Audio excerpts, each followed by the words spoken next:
ونصلي ونسلم على رسوله الكريم أما بعد فأعوذ بالله من الشيطان الرجيم بسم الله الرحمن الرحيم ومن ذريته داود وسليمان وأيوب ويوسف وموسى وهارون صدق الله مولانا العظيم وصدق رسوله النبي الأمين الكريم وقال في مقام آخر وجدناه صابرا إن الله وملائكته يصلون على النبي يا أيها الذين آمنوا صلوا عليه وسلموا تسليما اللهم صل على سيدنا ونبينا ومولانا محمد وعلى آل سيدنا ومولانا محمد وبارك وسلم وصل عليه الصلاة والسلام عليك يا سيدي يا رسول الله وعلى آلك وأصحابك يا سيدي يا رحمة للعالمين. حضرات محترم، اللہ تعالیٰ کے فضل و احسان سے ہمارا قصص القرآن کا، قصص الانبیاء کا، قرآنک پیغام کا اور قرآن کریم کے اندر اصلاح امت کے جو احوال بیان کیے گئے ہیں ان کا ایک تذکرہ درس کی صورت میں، پیغام کی صورت میں، ذکر انبیاء کی صورت میں، قصص القرآن کی صورت میں جاری و ساری ہے. اللہ تعالیٰ آپ تمام اہل محبت کی محبتوں کو اپنی بارگاہ میں مقبول اور معجور فرمائے. آپ کے علم میں ہے ہمارا جو تذکرہ ہے جو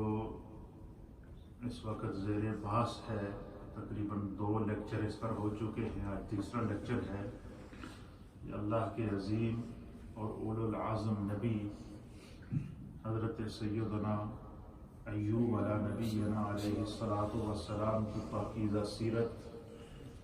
آپ کی زندگی کے اندر جو آزمائشیں تھی وہ، پھر اللہ تعالیٰ کے انعامات اور اکرامات، اور خدا کی طرف سے اپنے ایک بندے کو اپنی نعمتوں کا عطا کر کے پھر ان نعمتوں کو واپس چھین کر ہر طرح سے اللہ تعالیٰ نے حضرت سیدنا ایوب علیہ السلام کو نہ صرف آزمایا، آزمائش تو آپ کی تھی ہی تھی، لیکن اس پورے واقعے سے جو بات میری سمجھ میں آئی ہے، اور یقیناً آپ تمام حضرات دانا اور بینا ہیں، اللہ نے ہر ایک کو ذوق بھی عطا فرمایا ہے، عقل و فکر بھی عطا فرمائی ہے، اور ہر واقعے کو سننے کے بعد کچھ نہ کچھ بندہ سوچتا رہتا ہے. میں اس نتیجے پہ پہنچا ہوں کہ اللہ تعالیٰ نے اس زمین کے اوپر اپنے عظیم بندے، اپنے عظیم نبی، اولو العزم نبی حضرت سیدنا ایوب علیہ السلام کو مال دے کر بھی آزمایا، مال کو چھین کر بھی آزمایا، جان دے کر بھی آزمایا، جان کو لے کر بھی آزمایا. ہر اعتبار سے جب سیدنا ایوب علیہ نبینا علیہ السلام اپنے رب کی رضا پر قربان ہو گئے اور اپنے آپ کو اللہ کی رضا پر قربان کر دیا، اور زبان کے اوپر وہ شکوہ نہ لائے، زبان کے اوپر وہ ذرہ بھر بھی جو ہے وہ پریشانی، دکھ، صدمہ یا کوئی اس قسم کی کوئی ایسی بات نہ لائے کہ مجھے ان چیزوں سے گزرنا پڑا. ہمارے ہاں تو یہ ہوتا ہے کہ کسی کو تھوڑی سی کوئی تکلیف پہنچ جائے تو وہ چیخنا شروع ہو جاتا ہے، تو طرح طرح کے شکوے اور شکایات زبان پر لے آتا ہے. اللہ تعالیٰ نے حضرت ایوب علیہ السلام کو ایگزامپل بنا کر تمام امتوں کے لیے پیش کیا ہے، بلکہ تمام انسانیت کے لیے ایگزامپل بنا کے پیش کیا ہے کہ خدا کے جو سچے محبوب لوگ ہوتے ہیں ان کو کسی بھی قسم کی آزمائش سے اگر گزرنا پڑے، اچھا ایک اور بات جو میں نے جو تمام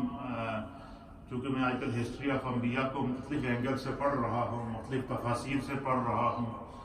اور مختلف انداز سے، جب کوئی ایک درس دینا ہوتا ہے تو کوئی میرے پیش نظر کوئی ایک کتاب نہیں ہوتی بلکہ اس کے مطابق جتنے اینگل ہوتے ہیں میں تمام کو ایک ایک نظر طاہرانہ نظر ضرور دیکھتا ہوں، اور میں اس نتیجے پر پہنچا ہوں کہ اللہ تعالیٰ نے ہر نبی کو کوئی نہ کوئی نئی آزمائش دی۔ اچھا ان تمام آزمائشوں کا تعلق انسانی زندگیوں کے ساتھ ہے۔ کوئی بھی انسان اپنی زندگی میں یہ نہیں کہہ سکتا کہ وہ ہر آزمائش سے یا ہر چیز سے بالکل بری ہے، مبرہ ہے۔ تو یہ ہر نبی کو نئی طریقے کی آزمائش،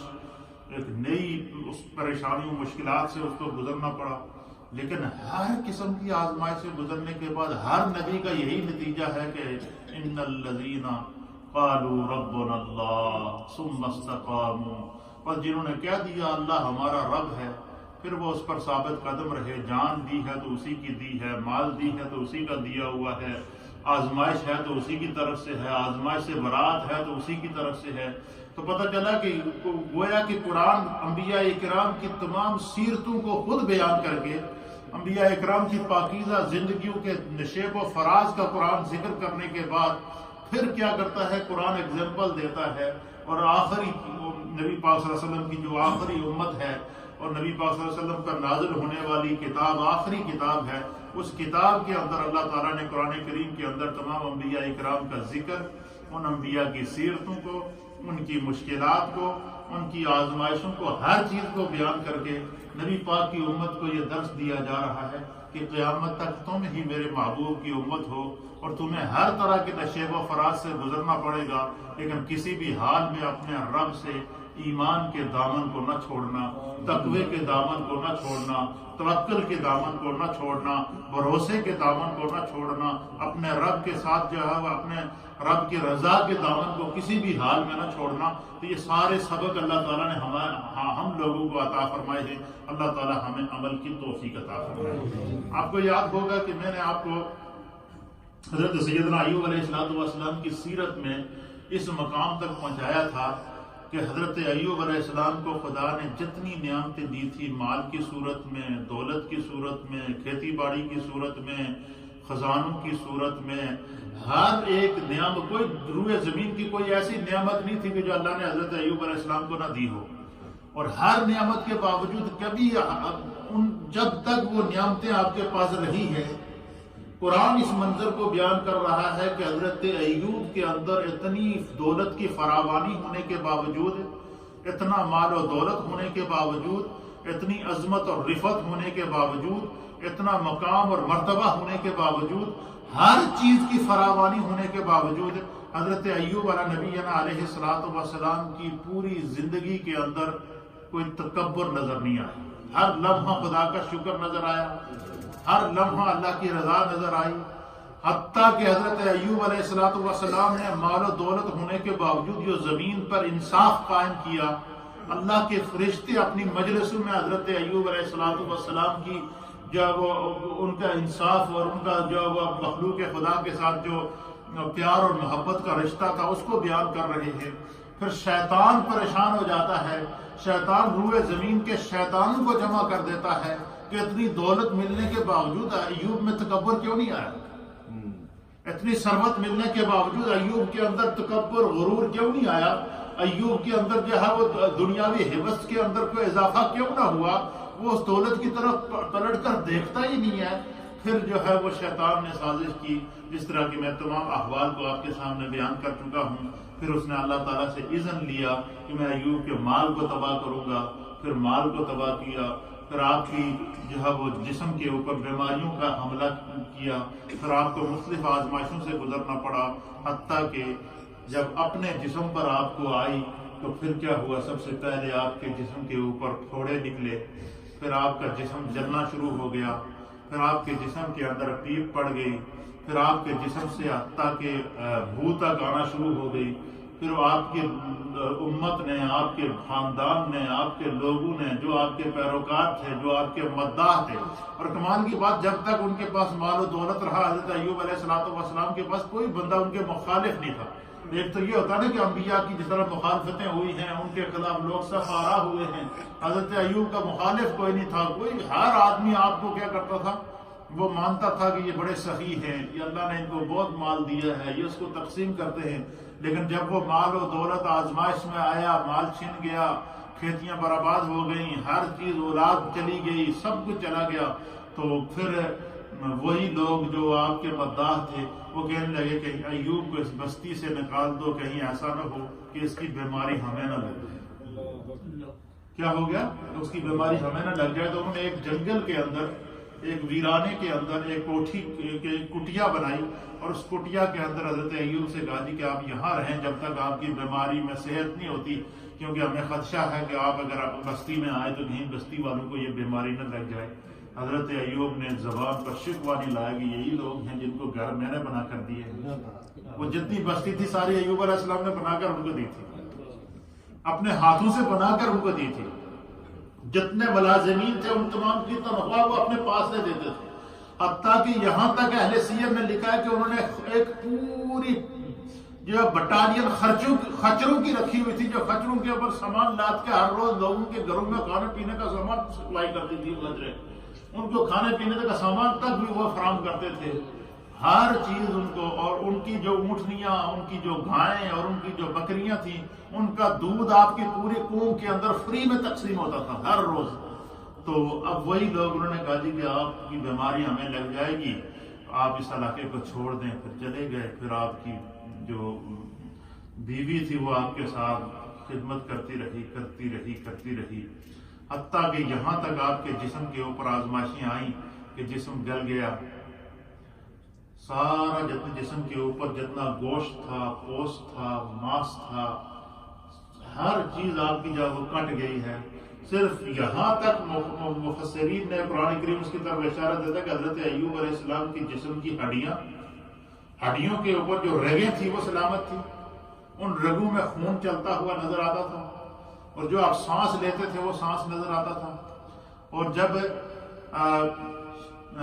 شیطان نے اللہ کی بارگاہ سے اذن لیا کہ میں ان کو جسمانی تکلیف پہنچاؤں گا، تو اللہ تعالیٰ نے شیطان سے کہا تھا کہ تو یہ عربہ بھی آزما کے دیکھ لے، اور پھر دیکھ میرے بندے کا مجھ پر کیا ایمان ہے، اور میرا بندہ اپنے رب سے کس طرح کا عشق کرتا ہے، یہ تمہیں اس کا بھی پتہ چلے گا۔ تو اللہ تعالیٰ نے شیطان سے فرمایا کہ میں ایوب کے جسم پر تمہیں اختیار دیتا ہوں، لیکن اس کی 3 چیزوں پر تمہیں اختیار نہیں دوں گا، ایک عقل، دوسری ان کی زبان، اور تیسرا ان کا دل۔ کیوں؟ اس دل سے وہ ہمیشہ اپنے رب کا ذکر کرتا ہے، زبان سے ہمیشہ اپنے رب کا ذکر کرتا ہے، اس کا دل ایک لمحے کے لیے بھی اپنے رب سے غافل نہیں رہتا، اس کی زبان ایک لمحے کے لیے بھی اپنے رب کے ذکر سے جو ہے وہ غافل نہیں رہتی، اور اس کا تصور اور تخیل جو اس کی سوچ ہے وہ صرف اپنے رب اور اس کی قدرتوں اور اس کے انعامات کے گرد گھومتی ہے۔ ان 3 چیزوں پر میں تمہیں اختیار نہیں دوں گا۔ حتیٰ کہ مفسرین نے لکھا ہے کہ آپ کے جسم کے اوپر جب بالکل کیڑوں نے جو آپ کے جسم کو کاٹ کے کھا کے صاف کر لیا نا، ایک کیڑا آپ کے جسم سے نیچے زمین پر گرا، آپ نے اس کیڑے کو اٹھا کر واپس جسم کے اوپر رکھا اور اس کو مخاطب کیا، اس کو کہا کہ جب اللہ نے تیرا رزق میرے جسم میں لکھا ہے تو کیوں مجھ سے بھاگتا ہے؟ تیرے کو مجھ سے کیا دشمنی ہے جو مجھے چھوڑ کے جا رہا ہے؟ اب مجھے ذرا تصور میں جا کر سوچے نا کہ کیا منظر ہے۔ اپنے رب پر ایمان کو دیکھیے، استقامت کو دیکھیے، تعلق باللہ کو دیکھیے حضرت ایوب علیہ السلام کو۔ پھر اللہ اکبر، وہ جو آپ کی بیوی وفا شعار بیوی تھی، جو آپ کی خدمت ہر وقت کرتی تھی، وہ پہلے لوگوں کے گھروں پر کام کرتی تھی، اور ان کی خدمت کرتے کرتے اس کی اپنی حالت جب ناگفتہ بے ہو گئی، اور پھر لوگوں نے ایسے کہا جی کہ تو بھی ہمارے گھروں پر نہ آیا کر، تیری وجہ سے ہمیں بھی کیا ہو گیا، بیماری لگ جائے گی۔ اچھا، اب وہ جو کچھ مال و دولت تھا وہ سارا انہوں نے اپنی بیوی نے ان کے اوپر لگا لیا۔ پھر وہ ایک وقت ایسا آیا، اس منظر کو مفسرین نے لکھا، علامہ راضی رحمۃ اللہ علیہ نے تفسیر کبیر کے اندر، اور سید محمد محمود آلوسی رحمۃ اللہ علیہ نے روح المعانی کے اندر، اور صاحب روح البیان علامہ اسماعیل حقی رحمۃ اللہ علیہ نے اس منظر کو لکھا ہے کہ چونکہ وہ حضرت ایوب علیہ السلام کی جو بیوی تھی وہ چونکہ یوسف علیہ السلام کی پوتی تھی، آپ مجھے بتائیں کہ پھر ان کے اندر حسن یوسف کا اور یوسف علیہ السلام کی جو پاکیزہ زندگی کے اثرات تو ان کے اوپر تھے ہی تھے نا. ان کو بہت اللہ نے حسن عطا فرمایا تھا اور بڑے خوبصورت ان کے بال تھے اور بالوں کی انہوں نے مینڈیاں بنائی ہوتی تھی. وہ مینڈیاں بڑی قیمتی مینڈیاں تھی. تو ایک دن انہوں نے دیکھا کہ کوئی چیز میرے پاس ہے نہیں ہے کہ میں جا کر ایوب علیہ السلام کے لیے کھانا لے کر جاؤں. تو انہوں نے ایک بادشاہ کی شہزادی سے رابطہ کیا اور اسے کہا کہ میں تمہیں اپنے سر کی بال کی مینڈیاں کاٹ کے فروخت کرتی ہوں تو میں اس کے بدلے میں مجھے پیسے دے. اس نے اپنی وہ ایک مینڈی کاٹ کے اس کو فروخت کی. اس سے جو رقم ملی اور اس سے اس نے کھانا لیا اور حضرت ایوب علیہ السلام کے لیے لے کر آئے. اب اللہ کے نبی تھے, کھانا پہلا لقمہ ہی لیا نا آپ نے کہا کہ یہ کھانا کہاں سے لائی, کیسے تمہارے پاس تم تو پیسے آئے ہیں, کدھر سے آئے ہیں؟ انہوں نے کہا بس آ گئے. انہوں نے کہا جی نہیں بتاؤ. انہوں نے کہا جی بس آپ آ گئے, بس حلال ذرائع سے آئے, اتنا آپ کو بتا. پھر دوسرے دن ایسا ہوا, پھر اس نے یہی کیا. پھر حضرت ایوب علیہ السلام نے کہا کہ میں آج اس وقت تک کھانا نہیں کھاؤں گا جب تک کہ تو مجھے نہیں بتائے گی کہ تو کہاں سے یہ کھانا لے کر آئی ہے. تو پھر مفسرین نے لکھا ہے کہ حضرت رحمت بی بی نے جو ہے وہ اپنے سر سے جب دوپٹہ اٹھایا تو ان کے سر کے بال سارے جو ہے وہ میڈیا انہوں نے فروخت کر دی تھی. اس وقت حضرت ایوب علیہ السلام کو غصہ آیا اور انہوں نے کہا کہ تو نے یہ کیا کر دیا. اور پھر جو ہے وہ جا رہی تھی راستے میں تو اس نے دیکھا کہ راستے میں ایک شیطان بڑے معزز لباس کے اندر حکیم بن کر بیٹھا ہوا اور اس کے گرد اس کے چیلے انسانی شکل میں بیٹھے ہوئے اور ان کا علاج کر رہا ہے. اور اس نے جیسے حضرت ایوب علیہ السلام کی بیوی کو دیکھا نا شیطان نے, تو اس نے آواز لگا کے کہا کہ میں فلاں فلاں بیماری کا علاج 1 منٹ میں کر لیتا ہوں. اس نے ان بیماریوں کا نام دیا جو حضرت ایوب علیہ السلام کو. اب ظاہر بیوی تھی, اس نے سوچا کہ یہاں پہ یہ کوئی حکیم ہے بڑا کوئی ہے, شاید اس کے ذریعے ایوب علیہ السلام کو شفا مل جائے. وہ ان کے پاس چلی گئی. اس کے پاس چلی گئی تو اس نے کہا جی کہ اس طرح میرا شوہر ہے تو یہ ان کو بیماری ہے, ان کا جسم سارا گل گیا ہے, بالکل ہڈیاں ہی ہیں اور لوگوں نے بھی بستی سے ان کو نکال دیا ہے, تو اس کا کوئی علاج ہے؟ اس نے کہا جی بالکل علاج ہے, اس میں تو کوئی شک ہی نہیں ہے, بالکل علاج موجود ہے, لیکن ایک مسئلہ ہے. جی کیا؟ اس نے کہا جی کہ وہ ایوب بالکل ٹھیک ہو جائے گا, لیکن وہ ٹھیک ہونے کے بعد صرف اتنا کہہ دے کہ اس حکیم نے مجھے شفا دی ہے. کیا کہا؟ اس حکیم نے مجھے شفا دی. اچھا آپ کو پتا ہے خاتون کو جو ہوتا ہے کہ کہیں سے کوئی سہارا مل جائے کہ اس نے کہا جی اچھا یہ بات ہے, چلو میں جا کر ان سے بات کرتی ہوں. تو وہ خوشی خوشی جناب واپس آئی حضرت ایوب علیہ السلام کے پاس کہ اس طرح میں نے ایک بڑا حکیم دیکھا ہے اور بڑا علاج کرتا ہے, وہ اس سے بڑا فائدہ پہنچتا ہے. تو اس نے کہا جی کہ آپ کو بالکل شفا مل جائے گی. تو اس نے کہا کہ صرف آپ نے اتنا کہہ رہا ہے کہ اس حکیم نے مجھے شفا دیا. تو حضرت ایوب علیہ السلام مسکرا دیے اور آپ نے اپنی بیوی کو مخاطب کر کے کہا کہ پگلی یہ 70 سال میں میرا کچھ نہیں بگاڑ سکا, تو اب تیرے پیچھے لگا کہ تیرے ذریعے. آپ نے کہا یہ تو شیطان ہے, یہ شیطان تمہیں روح بدل کر کے ملا ہے, اور وہ صرف یہ کہنا چاہتا ہے کہ ایوب اپنے خدا کا انکار کرے. کوئی ایک لفظ اپنی زبان سے نکال دے جس سے یہ میں ثابت کر سکوں کہ ایوب کو اپنے رب پر بھروسہ نہیں ہے. تو انہوں نے کہا کہ تو نے بہت غلط کیا ہے. انہوں نے بیوی کو ڈانٹا اور کہا کہ میں جب ٹھیک ہوں گا نا تیرے کو 100 ڈنڈے ماروں گا. یہ حضرت ایوب علیہ السلام نے اپنی بیوی سے کیا اور کہا کہ میں اس کے اوپر قسم اٹھاتا ہوں کہ تیرے کو میرے علاج کے لیے صرف شیطان ہی ملا تھا, کوئی اور نہیں ملا. یہ خدا کی قدرت دیکھیں جی کن کن آزمائشوں سے آپ گزرے. پھر ایک دن آپ کے 2 بھائی آپ سے ملنے کے لیے, وہ آپ کے قریب نہیں آئے, دور کھڑے ہو کر انہوں نے باتیں کرنا شروع کر دی. انہوں نے کہا جی کہ ایوب سے پتہ نہیں کیا کوئی بڑا گناہ ہو گیا ہے جس کی سزا خدا نے اس کو دی ہے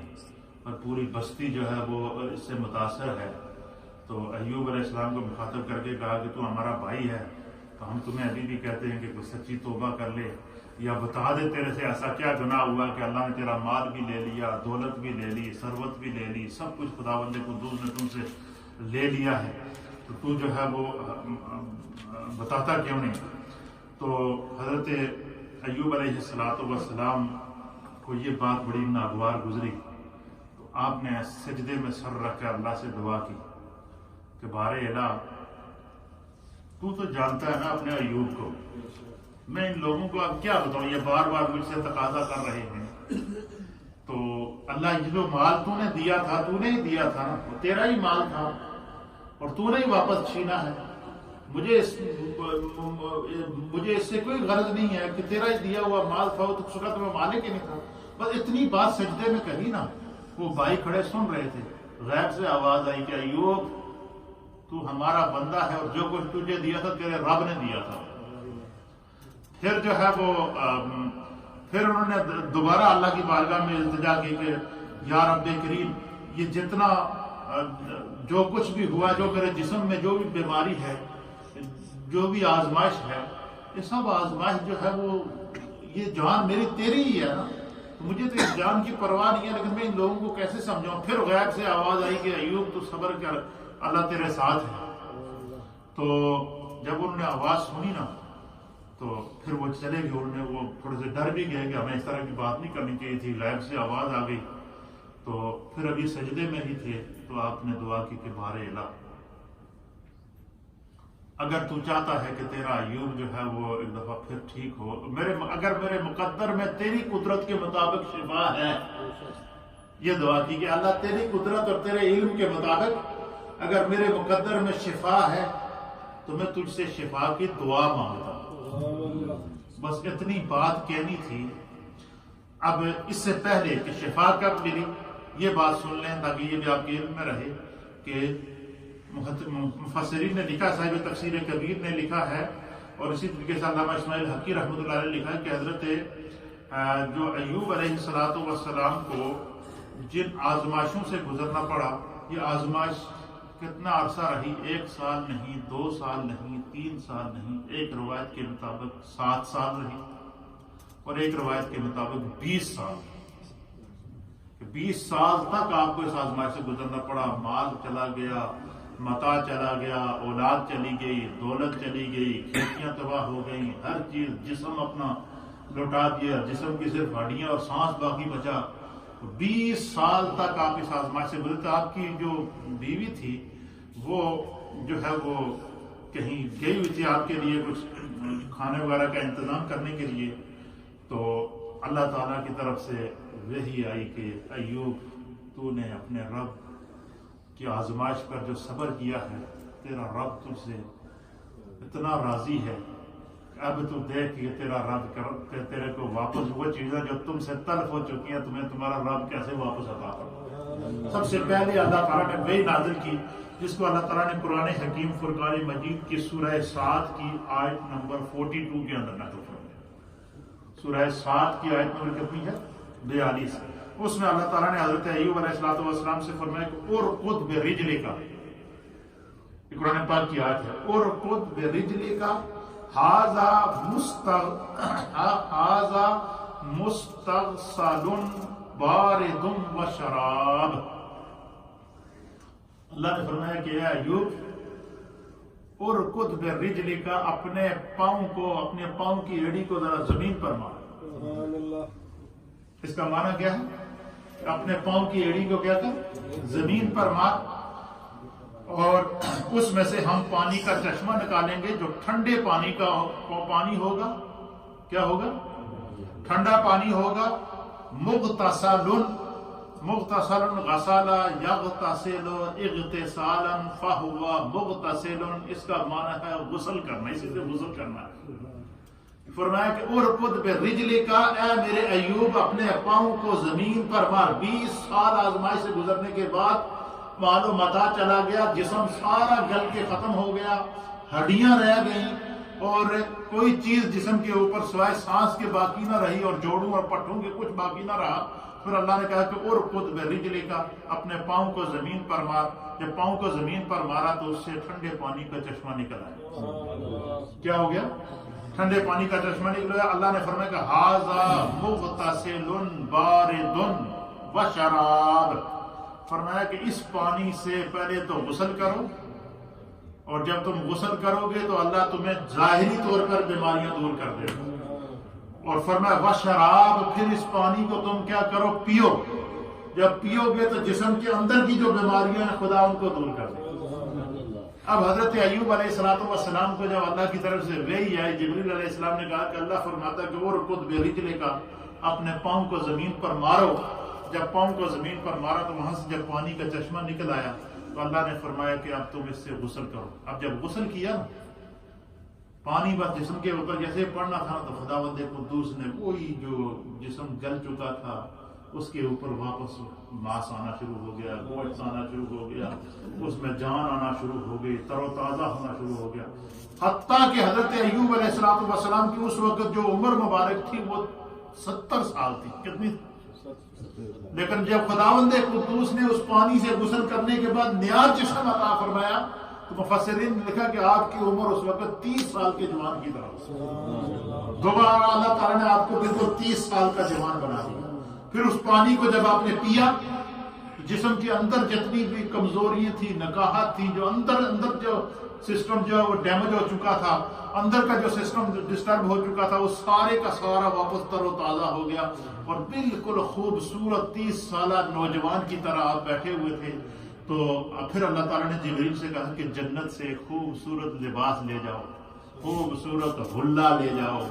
خوبصورت جبہ پہ لے جاؤ، اور جیسے ہی میرے ایوب غسل کر کے فارغ ہو تو ان کو پیش کرو کہ یہ پہن.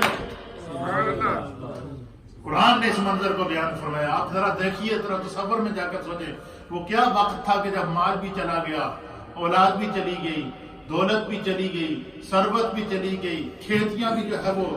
تو پھر جو ہے وہ اب جب آپ کو پتہ چلے غسل، مفسرین نے لکھا ہے کہ غسل کرتے ہوئے حضرت، بلکہ حدیث پاک کے اندر نبی پاک صلی اللہ علیہ وسلم نے اس منظر کو بیان کیا، غسل کرتے ہوئے جیسے ہی حضرت ایوب نے پہلا چھٹا پانی کا مارا نا اوپر، پانی جسم پہ پڑا تو جسم نے واپس جب وہ جسم صحیح ہونا شروع ہو گیا، جسم بالکل تندرست ہو گیا. جب جسم تندرست ہو گیا تو اس دوران خداوند قدوس نے آپ پر ایک بارش برسائی، جس بارش کے اندر پانی نہیں تھا، سونے کی مکڑیاں تھی. سونا زمین جو آسمان سے برسا ہے، آپ کے ارد گرد سونے کی مکڑیاں نہیں ہوتی جن کو آپ کیا کہتے ہیں، چونٹی کہتے کیا کہتے ہیں، یہ سونے کی جناب ہزاروں اور لاکھوں کی تعداد میں بارش کی طرح آپ کے پاس آپ غسل بھی کر رہے ہیں اور ان کی جو ہے نا اس طرح کر کے ان کو اکٹھا بھی کر رہے ہیں. پھر اللہ نے آواز دی کہ میرے ایوب بڑا جلدی تو انہوں دولت کی فکر پہ گئی، ایک دم انہوں نے کلوز کرنا شروع ہو گیا. تو حضرت ایوب علیہ السلام نے کہا کہ میں اپنے رب کی نعمت کو حاصل کرنے میں تو شکر نہ کروں، اللہ جو دے رہا تو میں لینے میں بخل کیوں نہ کروں. پھر عرض کی کہ بارے الہ تو نے پہلے دے کر لے دیا تھا، میں نے شکوہ نہیں کیا، اب تو واپس لے رہا تو میں دعا کھڑا پھر لے آؤں گا، تیری عطا ہے. تو فرمایا کہ اس وقت پورے جسم کے اوپر جب اس وقت بالکل تندرست ہو گئے، پانی پی لیا، پھر جو ہے وہ تیار ہو کے جنتی لباس پہن کے ایک چٹان کے اوپر بیٹھ گئے. اتنے میں آپ کی وہ بیوی واپس تشریف لائی اور اس نے دیکھا وہ کٹیا خالی ہے، اس کے اندر ایوب علیہ السلام نہیں ہے، اور ایک انتہائی خوبصورت نوجوان سامنے بیٹھا ہوا ہے، بڑا پیارا لباس پہنا ہوا ہے. تو وہ آپ کی جو بیوی تھی رحمت بیوی، انہوں نے ان سے پوچھا ایوب علیہ السلام، ان کو نہیں پتا کہ ایوب علیہ السلام ہے، کیونکہ ان کو واپس اللہ تعالیٰ نے 30 سال کی جوانی عطا فرما دی. تو ان سے انہوں نے کہا جی کہ یہاں اللہ کے نبی ایوب علیہ السلام تھے اور کیا تم نے ان کو دیکھا؟ اور میں خدا کی قسم کھا کر کہتی ہوں، رحمت بیوی نے کہا کہ میں خدا کی قسم کھا کر کہتی ہوں کہ ایوب میں نے ایوب کو جوانی میں تمہاری شکل کا دیکھا اور تمہارا ہم شکل تھا، وہ بالکل تمہاری شکل کے ہوتے ہیں وہ، تو یہاں تھے وہ تم نے دیکھے نہیں ہیں. حضرت ایوب علیہ السلام کو سکرا دیا، انہوں نے کہا کہ میں وہی ہوں، مجھے خدا نے واپس شفا دے دی. تو ایک روایت کے مطابق حضرت رحمت بیوی نے کہا جے کنے جوانی لے لے، میں جی اتنی عرصہ خدمت کی تھی، میرے کیا صلہ ملیا تھا. مفسرین نے لکھا ہے کہ حضرت ایوب علیہ السلام نے کہا اس سے پانی جا کے تو بھی غسل کر، تو ہمیں بھی اللہ تعالیٰ وہی جوانی دے گا. ایک روایت کے مطابق پھر حضرت رحمت بیوی نے بھی جا کر اس پانی کے اندر اس چشمے میں جب غسل کیا تو خداوند قدوس نے آپ کو بھی 30 سال کی جوانی واپس لوٹا دی. اب قرآن کریم فرقان مجید دو منظر مفسرین نے اس طرح دو طرف اشارہ دیا ہے. ایک حضرت یوسف علیہ السلام کی بیوی زلیخا جو بالکل بوڑھی ہو چکی تھی، یوسف علیہ السلام کے عشق کے اندر وہ بھی ایک جنگل میں ایک کٹیا میں چلی گئی تھی. پھر انہوں نے اللہ سے دعا کی کہ میں یوسف کے رب سے یوسف کو مانگتی ہوں. اور یہ بھی خدا سے دعا کی تھی کہ مجھے اس وقت تک اللہ تعالیٰ موت نہ دے جب تک میں یوسف کو حاصل نہ کر لوں، میں نے سچی توبہ کر لی ہے۔ تو اللہ تعالیٰ نے حضرت زلیخا کو کیا کیا؟ واپس جوانی عطا فرمائی۔ یہ روایت ایک ملتی ہے۔ دوسری روایت یہ ملتی ہے کہ حضرت ایوب علیہ السلام کو اور حضرت رحمت بیوی جو ان کی وائف تھی، ان کو اللہ تعالیٰ نے دوبارہ 30 سال کی زندگی عطا فرمائی۔ اس 30 سال کی زندگی کے بعد پھر کیا ہوا؟ پھر فرمایا کہ آپ کی جو کھیت اجڑ چکے تھے ان کے اندر دوبارہ ہریالی آنا شروع ہوئی۔ اللہ نے ایک بارش نازل کی، اس بارش سے اس کے اندر ہریالی نازل ہوئی۔ سب سے پہلے جو گندم کا کھیت آیا، گندم کا کھیت جب اگا، اس کے اوپر خداوند قدوس نے بارش نازل کی، اور مفسرین نے لکھا ہے کہ اللہ تعالیٰ کا انعام دیکھیے کہ وہ جو بارش تھی وہ کوئی پانی کی بارش نہیں تھی، وہ گندم کا ایک ایک دانہ آسمان سے آتا تھا۔ وہ گندم تھا، گندم کی دانے کی شکل میں تھا، اسی کے سائز کا، لیکن وہ سونے کا، اللہ تعالیٰ نے سونے کی بارش برسائی۔ وہ جتنا کھیت تھا وہ سارے کا سارا گندم کی جگہ خدا نے سونا برسایا۔ پھر آپ کا ایک کھیت تھا باجرے کا،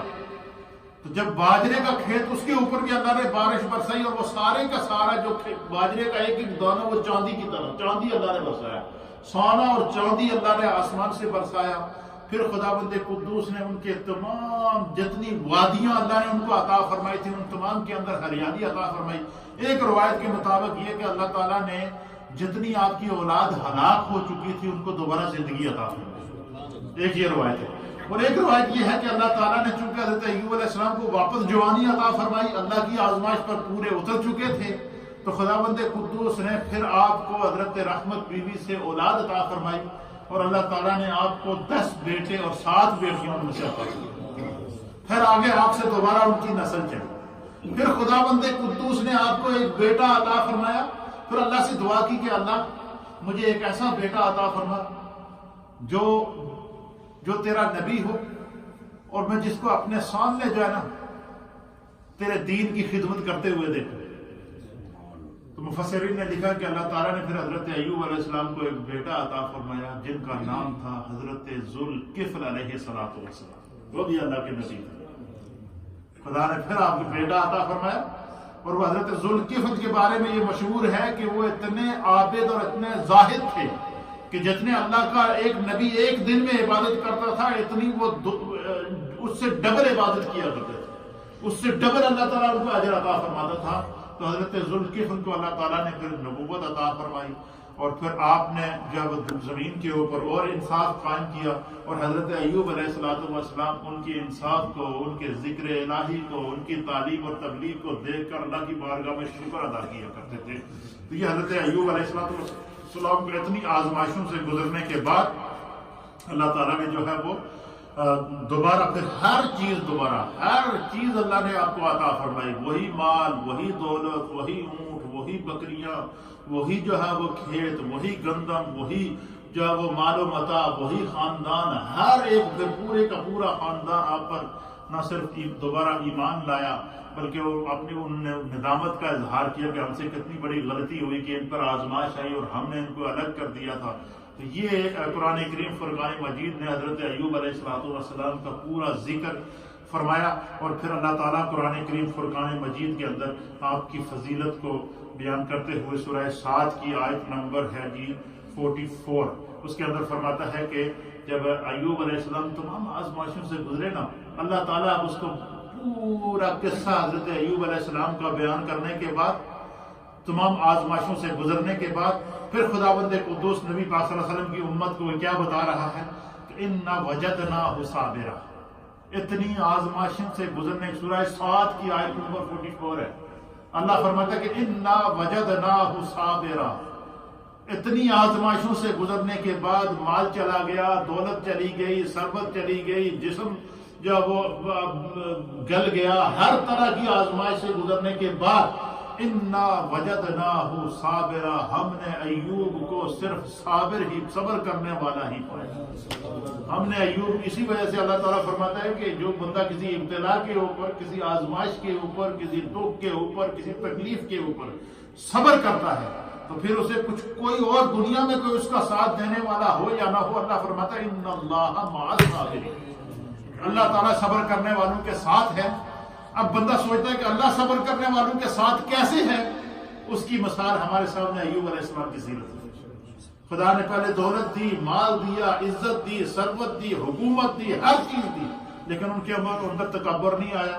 ان کے اندر غرور نہیں آیا، ان کے اندر بڑائی نہیں آئی، انہوں نے کسی کے ساتھ زیادتی نہیں کی، انہوں نے کسی کا حق نہیں مارا، کوئی ایسا پہلو نہیں ہے۔ تاکہ یہاں تک کہ جس وقت فرمایا، مفسرین نے لکھا کہ جب حضرت ایوب علیہ السلام کو اللہ کی طرف سے وحی آئی نا کہ تیرا رب تیری آزمائش سے تو بری ہو گیا، تیرا رب تم سے راضی ہو گیا، اور خود برجلے کا اپنے پاؤں کو زمین پر مار، مفسرین نے لکھا کہ شیطان نے چیخ ماری، روئے زمین کے شیطانوں کو جمع کیا، اپنے سر پر مٹی ڈالی اور اس نے کہا یہ کیسا انسان ہے، میں اپنا ہر حربہ استعمال کر چکا ہوں اور میں اس بندے کو راہ ہدایت سے نہیں ہٹا سکا، میں اس بندے کو کہیں بھی اس کے پایا استقلال کو میں نے متزلزل ہوتے ہوئے نہیں دیکھا۔ تو شیطان بھی چیخ پڑا، اور پھر مجھے بتائیں کہ ایسا انصاف قائم کیا کہ جس کے انصاف کے ڈھنگ کے فرشتے آسمانوں کے اوپر فرشتوں کے سامنے ذکر کرے، آخر اللہ تعالیٰ نے کیا ان کو وہ مقام عطا فرمایا تھا۔ ایسا اللہ کا بندہ زمین کے اوپر رہا ہے، اور یہی وجہ ہے کہ مفسرین نے لکھا ہے کہ نبی پاک صلی اللہ علیہ وسلم نے فرمایا کہ اللہ کے زمین کے اوپر خلفاء جتنے بھی انبیاء کی صورت میں ہیں، ان میں سے ایوب علیہ السلام کا وکھرا مقام ہے۔ اور اللہ فرماتا ہے کہ اتنی آزمائشوں سے جب ایوب گزرے تو کیا ہوا، انا وجدناہ صابرا، ہم نے ایوب کو صابر پایا، صبر کرنے والا، نعم العبد انہ اواب، فرمایا کہ پھر کہ بے شک ہم نے انہیں صبر کرنے والا اور بڑی خوبیوں والا بندہ اور ہر وقت ہماری طرف متوجہ پایا۔ فرمایا کہ حضرت ایوب علیہ السلام کو اللہ فرماتا ہے کہ مال گیا پھر بھی توجہ اللہ کی طرف رہی، جان گئی پھر بھی توجہ اللہ کی طرف رہی، دولت گئی پھر بھی توجہ اللہ کی طرف رہی، آزمائشوں سے گزرے پھر بھی اپنے رب کی طرف توجہ فرماتے رہے۔ اور اس کو پورے واقعے کو جو ہے وہ پھر اسی طریقے سے میں نے آپ سے عرض کیا تھا کہ جو حضرت ایوب علیہ السلام نے کہا کہ وہ جو شیطان نے ان کی بیوی کو جب ورگلایا کہ بھائی وہ میں ان کا علاج کروں گا تو وہ اتنا کہہ دے کہ بھائی اس نے مجھے شفا دی ہے، تو انہوں نے قسم اٹھائی کہ میں اگر ٹھیک ہو گیا نا تیرے کو اس کی سزا دوں گا۔ اب چونکہ نبی نے قسم اٹھا لی تھی تو آپ پھر اللہ کی طرف سے اللہ تعالیٰ نے آپ کو ایک فرمایا کہ تم اپنی قسم کو پورا کرو۔ کیا فرمایا؟ قرآن کریم اس منظر کو سورہ صاد کی آیت نمبر 44، سورہ صاد کے اندر اللہ تعالیٰ فرماتا ہے کہ خذ بیدک ضغثا فاضرب بہ ولا تحنث۔ اللہ تعالیٰ قرآن میں فرماتا ہے کہ اے ایوب تو اس طرح کر کے 100 تیلیاں والی ایک جھاڑو بنا۔ کیا آپ جسے جھاڑو نہیں بناتے، 100 تیلوں والی ایک جھاڑو بنا، اس کے اندر 100 تیلے رکھ، اور رکھنے کے بعد اس جھاڑو کا مٹھا ہاتھ میں لے اور وہ اپنی بیوی کو مار تو اس کو 100 ڈنڈے بھی لگ جائیں گے اور قسم بھی تمہاری پوری ہو جائے گی۔ یہ خداوند قدوس نے جو آپ کو یہ قرآن اس منظر کو بیان فرمایا۔ پھر حضرت اس میں کیا کیا پیغام ہے، اس میں دیکھیں پیغام انسانیت کے ہر شعبے کے ہیں۔ اس میں خواتین کے لیے کیا پیغام ہے کہ شوہر اگر کسی مشکل میں آ جائے، کسی مصیبت میں آ جائے، کسی آزمائش میں آ جائے تو شوہر سے زیادہ امتحان بیوی کا ہوتا ہے۔ اور حضرت ایوب علیہ السلام کو بھائیوں نے، خاندان نے، سب نے چھوڑ دیا، لیکن اس بیوی نے نہیں چھوڑا، اس وفا شیار بیوی نے نہیں چھوڑا۔ قرآن اس کی بیوی کا ذکر کر رہا ہے، قرآن اس بیوی کی عظمت کو بیان کر رہا ہے۔ اسی طریقے سے جب حضرت لوط علیہ السلام اور حضرت نوح علیہ السلام یہ اللہ کے نبی تھے، اور ان کی جو ہے وہ بیویوں نے ان سے بے وفائی کی اور آپ پر ایمان نہ لائی، آپ کی نافرمانی کی۔ جب طوفان نوح آیا تو حضرت نوح علیہ السلام کی بیوی ڈوبتی رہی، ڈوب گئی۔ اسی طریقے سے عذاب آیا لوط علیہ السلام کی قوم کے اوپر تو آپ کی بیوی کو بھی جو وہ عذاب نے گھیر لیا۔ تو قرآن دونوں مثالیں پیش کرتا ہے، جو نافرمان عورتیں ہیں ان کی سزا کو بھی قرآن بیان فرماتا ہے، اور جو وفا شعار عورتیں ہیں ان کا انجام اور ان کی جو اللہ تعالیٰ کی طرف بارگاہ میں جو مرتبہ اور مقام۔ اب قرآن کریم فرقان مجید دیکھیں، سچی توبہ حضرت زلیخا نے کی، قرآن نے ان کا ذکر کیا۔ سچی توبہ کی قرآن نے ذکر کیا، نہ صرف ذکر کیا بلکہ حضرت زلیخا کو دوبارہ جوانی عطا فرمائی۔ اسی طریقے سے ساری زندگی حضرت ایوب کی بیوی نے آپ کی خدمت کی، اللہ تعالیٰ نے ان کو اس کا انعام کیا دیا، واپس جوانی عطا فرمائی۔ خداوند قدوس نے قیامت تک کے لیے ان کے ذکر کو تلاوت بنا دیا۔ اسی طریقے سے نبی پاک صلی اللہ علیہ وسلم کی جتنی بیویاں تھیں ان تمام ازواج مطہرات نے آقا علیہ الصلوۃ والسلام کے ساتھ وفا شیاری کی، تو قرآن کریم نے قیامت تک کے لیے ان کو امہات المؤمنین کا اعزاز عطا فرمایا۔ اسی طریقے سے ام المؤمنین سیدہ عائشہ صدیقہ رضی اللہ تعالی عنہا پر جب تہمت لگی تو جہاں وہ منافقین نے آپ پر تہمت لگائی، اللہ تعالیٰ نے آپ کی برات کے اندر 10 آیات نازل فرمائے۔ اب دیکھیے کہ وفا شعار، نبیوں کی خدمت کرنے والی وفا شعار بیویوں کی خدمت کو اللہ نے تلاوت قرآن بنا دی۔ ام المومنین عائشہ صدیقہ کی پاک دامنی کو اللہ نے تلاوت قرآن بنا دیا۔ حضرت زلیخا کی سچی توبہ کو اللہ نے تلاوت قرآن بنا دیا۔ حضرت ایوب علیہ السلام کی بیوی کی خدمت اور خدمت گاری اور اپنے شوہر کے ساتھ وفا شیاری کو اللہ تعالیٰ نے تلاوت قرآن بنا دیا۔ تو یہ سارا انسانیت کے ہر شعبے کے اندر اس کے اندر درس کیا ہے کہ اللہ کسی کو مال و دولت عطا فرمائے تو اسے تکبر نہیں کرنا چاہیے، ہر حال میں اپنے رب کا ذکر کرنا چاہیے، اللہ تعالیٰ کا شکر ادا کرنا چاہیے۔ اگر کوئی بندہ آزمائش میں آ جائے،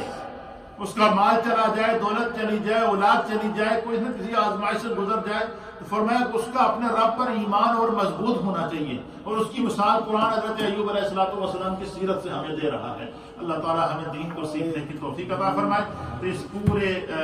قصہ حضرت ایوب علیہ السلام میں عبرت بھی ہے، نصیحت بھی ہے، انعام بھی ہے، صبر بھی ہے، خدا کی رضا بھی ہے،